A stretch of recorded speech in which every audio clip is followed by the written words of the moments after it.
శ్రీ గణేశాయ నమః. శ్రీ సరస్వత్యై నమః. శ్రీ గురుభ్యో నమః. చరిత్ర 5వ అధ్యాయం.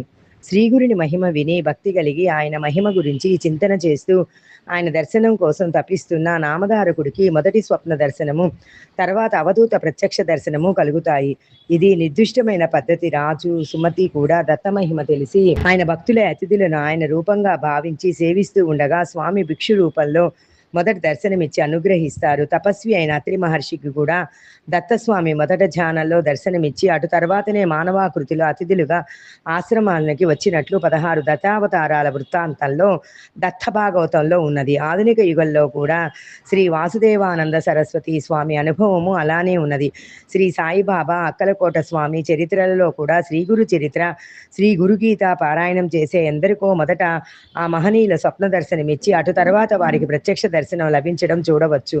పారాయణ వలన ముముక్షుత్వము, దైవీ సంపద, సద్గురు దర్శనాభిలాష మొదట తీవ్రతరమైన సేవించుకోగల సంస్కారం కూడా హృదయానికి కలుగుతుంది. ఈ నిర్దిష్టమైన పద్ధతిని విడిచి మనకై మనమే సద్గురు కోసం అన్వేషిస్తే కలి వైపరీత్యం వలన కపట సద్గురువుల భారి నడపడం తథ్యం. ఒక మహనీయుడు చెప్పినట్లు మనం ఆజ్ఞులం కనుక మన నిర్ణయం ఆ విషయంలో కూడా లోపభూయిష్టంగానే ఉండి తీరుతుంది.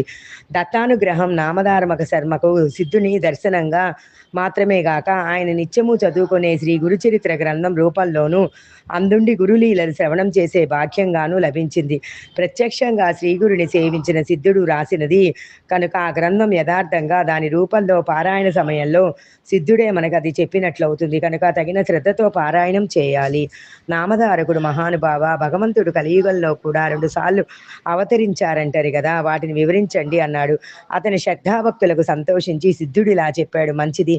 ఆ కథలు వినడం వలన నీకెంత ప్రయోజనమో అవి చెప్పడం వలన నాకు అలాంటి ప్రయోజనమే కలుగుతుంది కనుక చెబుతాను, శ్రద్ధగా విను. ధర్మాన్ని, ధర్మాత్ములను రక్షించి దుష్టుల దౌష్టాన్ని రూపుమాపడానికే భగవంతుడు తన లీల చేత మానవ రూపంలో అవతరిస్తూ ఉంటాడు. ఈ కలియుగంలో కూడా అలానే ఇప్పుడు మనం కూర్చున్న గంధర్వపురానికి తూర్పు దిక్కున దూరంగా పవిత్ర గోదావరి సమీపంలో ఉన్న పిఠాపురం అనే గ్రామంలో ఆగ్రహంలో ఆయన అవతరించారు. పిఠాపురంలో అప్పలరాజు, శర్మ, సుమతి అనే పుణ్యదంపతులు ఉండేవారు. వారు బ్రాహ్మణులు, ఆపస్తంభ శాఖకు చెందినవారు, దత్తభక్తులు. వారికి ఎందరో పిల్లలు పుట్టారు కానీ అందరూ చనిపోగా 2 మాత్రమే బతికారు. వారిలో ఒకడు కుంటివాడు, మరొకరు గుడ్డివాడు. తర్వాత కూడా 2 పిల్లలు పుట్టి చనిపోయారు. నిత్యము భిక్షకై వచ్చే వారిని ఈ శ్రీ దత్తరూపులుగా భావించి వారు భిక్ష సమర్పించేవారు. ఒక అమావాస్య నాడు వారి ఇంట్లో బ్రాహ్మణులు పిలిచి శ్రాద్ధకర్మ ప్రారంభించారు. అలాంటి రోజున బ్రాహ్మణ చేయక ముందు మరెవ్వరూ భోజనం చేయరాదని శాస్త్రం. కానీ ఆనాడు బ్రాహ్మణులకు భోజనం వడ్డించక ముందే వారింటికి దండక మండలు ధారి అయిన ఒక సన్యాసి వచ్చి భిక్ష కోరాడు. శ్రాద్ధ కలాపంలో నిమగ్నుడై ఉన్న ఇంటి యజమానికి సంగతి తెలియదు.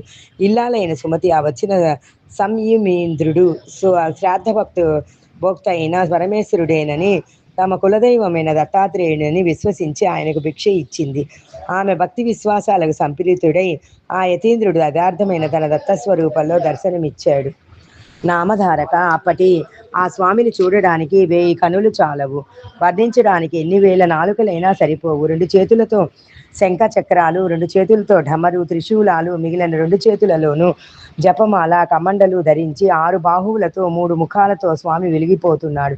వెండికొండ వలె తెల్లని కాంతితో ఆయన మూర్తిభవించిన శుద్ధ సత్వము అన్నట్లు ప్రకాశిస్తున్నాడు. ప్రపంచంలోని దీనులందరూ ఉద్ధరించడానికి 6 చేతులు చాలక అనేకమైన బాహువులే ఆయన శిరస్సు నుండి వచ్చాయా అన్నట్లు ఆయన జటాజూటం నుండి జుట్టు పాయలుగా వేలాడుతున్నది.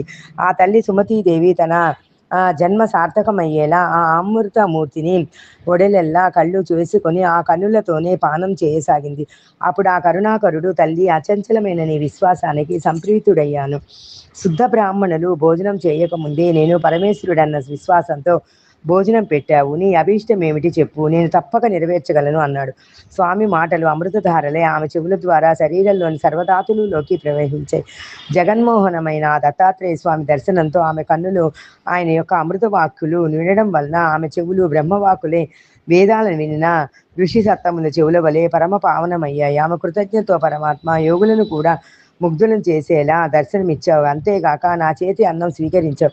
ఇంతకంటే నాకేమి కావాలి? నేను ధన్యురాలను. ఈనాటి శ్రాద్ధ దేవతలైన మా పితృదేవతలు కూడా ధన్యులయ్యారు. నీవు భక్తుల కోరికలు ఈడిచ్చే కల్పవృక్షానివి. నీవు నన్ను తల్లి అని సంబోధించావు కనుక నేను ప్రత్యేకంగా నిన్ను పరముడు అడగవలసిన పని లేదు. నీవిచ్చిన మాటను నిలుపుకోచాలదు ఉన్నది.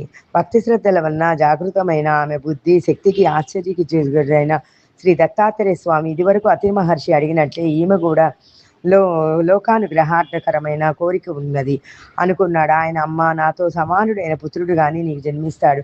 కానీ నీవు పుత్రవ్యామోహంతో అతని మాటను పట్టించుకొనక నీవు చెప్పినట్లే అతడు చేయాలని నిబంధించకూడదు. అతడు చెప్పినదల్లా అక్షరాల అమలు జరపాలి అన్నారు. ఆ దర్శనంతో మరింత నిశ్చితమైన బుద్ధి కలిగిన ఆమె స్వామి నేను మానవ మాతృరాలిని. నేను పుత్ర వ్యామోహం కలగడం సహజం. అది లేక మాతృవాంఛ పరిపూర్ణమయ్యేదెలాగా? కనుక పుత్రుడు జన్మించాక సమయానుకూలంగా అట్టి వివేకాన్ని నీవే అనుగ్రహించాలి అని ప్రార్థించింది. ఆమె సమయస్ఫూర్తికి మెచ్చి దత్తాస్వామి ఆశీర్వదించి అంతర్దేవి ఆనంద పారవశంతో ఇంటిలోకి వెళ్ళి పుత్రుడు శాస్త్ర కార్యకలాపాన్ని కొనసాగిస్తున్న భర్తను పక్కకు పిలిచి, స్వామి నేను ఈనాడు ఒక అపరాధం చేశాను. నువ్వు చేసిన అపరాధం చెబితే దోషం పోతుంది. శ్రాద్ధ బ్రాహ్మణులిత వరకు భోజనం చేయలేదు కదా, కానీ ఇప్పుడే ఒక సన్యాసికి భిక్షం అడిగాడు. ఆయనే అజ్ఞపతి శ్రాద్ధ ఫలోభక్తు అయిన శ్రీ దత్తాత్రేయ స్వామిని పంపించిన భిక్ష ఇచ్చాను. ఆయన సంతోషించి తన నిజరూపమైన దత్తాత్రేయ స్వామి దర్శనమిచ్చాడు అని చెబుతూ ఉంటే ఆమె శరీరం రోమాంచితమై ఖడ్గమై మాటలు విన్న రాజశర్మ ఆమె ముఖంలో తాండవిస్తున్న ఆనంద పారవశ ఆశ్చర్యకుతుడై సంతోషంతో, సాధ్వి మనము బ్రాహ్మణులకు భోజనం పెట్టి ఆ శ్రాద్ధ కర్మంను యజ్ఞభోక్తమైన విష్ణువుకే కదా అర్పిస్తున్నాం. అటువంటప్పుడు నువ్వు పెట్టిన భిక్ష భగవంతుడే స్వయంగా గ్రహించాడంతటే అది మన మహాభాగ్యం. అది కేవలం నీ విశ్వాస ఫలమే. నీవు చేసిన ఈ మంచి కార్యం వలనే నీవే కాక అందరము కృతార్థులమయ్యాము. శ్రీ దత్తాత్రేయ స్వామి మధ్యాహ్న సమయంలో అనేక రూపాల్లో భక్తులను ఉద్ధరించడానికే అతిథి వలె సంచరిస్తూ ఉంటాడు విన్నాము. ఆచరణలో జరిగిన లోపం వల్ల అతిథి ఆకలితో తిరిగిపోతే సాక్షాత్తు ఆ శ్రీహరే తిరిగిపోయినట్లు నీవు చేసిన పనిని ఎంతో కళ్యాణకరమైనది అని ప్రశంసించాడు. అప్పుడు ఆ పరమస్వార్థి తనకు స్వామి వరమిచ్చిన సంగతి వివరంగా చెప్పింది. రాజశర్మ ఆనందభరితుడై, కళ్యాణి నీవు మన వంశానికి ప్రపంచానికి కూడా మంగళకరమైన కోరావు. నేను ధన్యుణ్ణి అని ఆమెను మనసారా అభినందించి మిగిలిన శ్రాద్ధకల్పాన్ని యథావిధిగా సాధించాడు. త్వరలో ఆ సతీమ తల్లి ఆ సముతీదేవి గర్భం ధరించి ఒక భాద్రపద శుక్ల చతుర్థి నాడు ఉదయం శుభ ముహూర్తంలో కాలాతీతుడు పుట్టుకలోని వాడు బృహతి స్థితి గురించి శుభలక్షణాలతో ఆ ప్రతిమను తేజస్సును ప్రకాశిస్తూ ఉండగా అతని శ్రీపాదుడు అని నామకరణం చేశాడు. నామధారక అది కలియుగంలో శ్రీ దత్తాత్రేయ స్వామి యొక్క మొదటి అవతారం. పుట్టినది మొదలు శ్రీపాదస్వామి శుక్లపక్ష చంద్రునిలాగా అందరికీ ఆహ్లాదాన్ని అందిస్తూ ఆనందం చిందిస్తూ ముద్దులు మూటగడుతూ పెరిగి 8 ఏళ్ల వాడయ్యాడు. అతని ముద్దు ముచ్చట్లు తల్లిదండ్రులే గాక ఆ ఊరి వారందరూ తనివి తీరా అనుభవించారు. అతని పాదస్పర్శతో ఆ ఊరు అతని జననము బాల్య జీవితాల వలన ఆ పవిత్ర గోదావరి ప్రాంతం ఎంతో ధన్యత పొందాయో చెప్తారమ్మా. 8వ ఏట అతని తల్లిదండ్రులు ఒక శుభముహూర్తంలో అతని ఉపనయనం చేశారు. సామాన్యంగా అటు తర్వాత వటువులు తగిన గురువు యొద్ద అధ్యయనం చేస్తే గాని వేదం రాదు.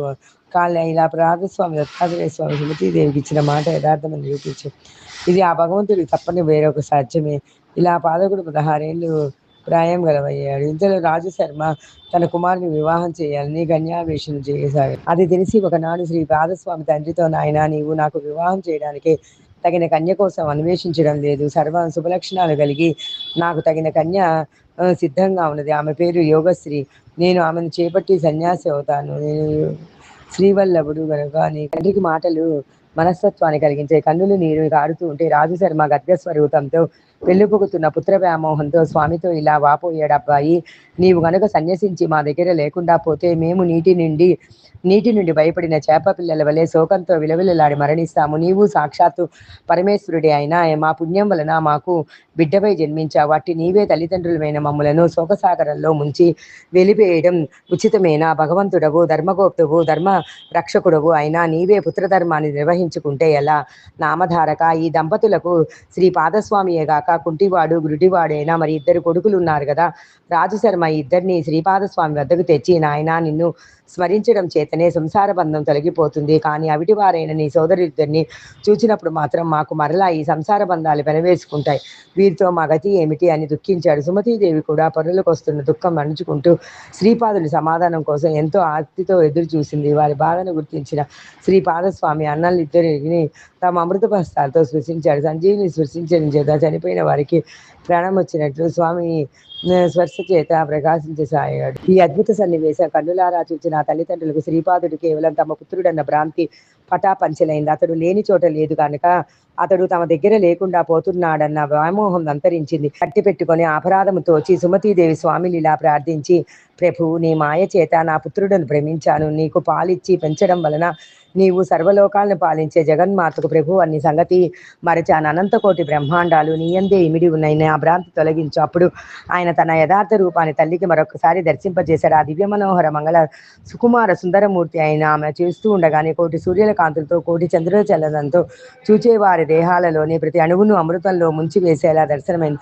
అప్పుడు స్వామి అన్నాడు, అమ్మా, నీవిప్పుడు నీ దర్శించిన రూపాన్ని నిరంతరము దానిస్తూ ఉండు. త్వరలో నీవు అజ్ఞాన అంధకారాన్ని దాటి నా సాయుధ్యం పొందగలవు. ఈ కొడుకులిద్దరూ నూరేళ్లు సుఖంగా జీవించి మిమ్మలను భక్తితో సేవిస్తారు. వీరికి విద్య, సంపద, కొడుకులు, మనములు అన్నీ పుష్కలంగా సమకూరుతాయి. వీరు కూడా లోకవందులయ్యారు.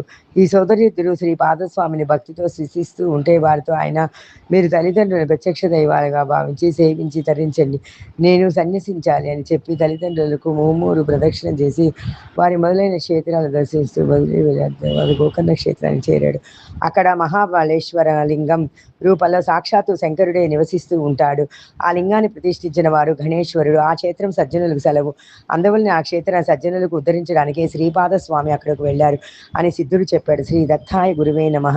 శ్రీ శ్రీపాద వల్లభాయ నమః. శ్రీ నృసింహ సరస్వత్యై నమః. శ్రీ సచ్చిదానంద సద్గురు సాయినాథ్ మహారాజ్ కి జై. 5వ అధ్యాయం సమాప్తం. గురు చరిత్ర నిత్యపారాయణ.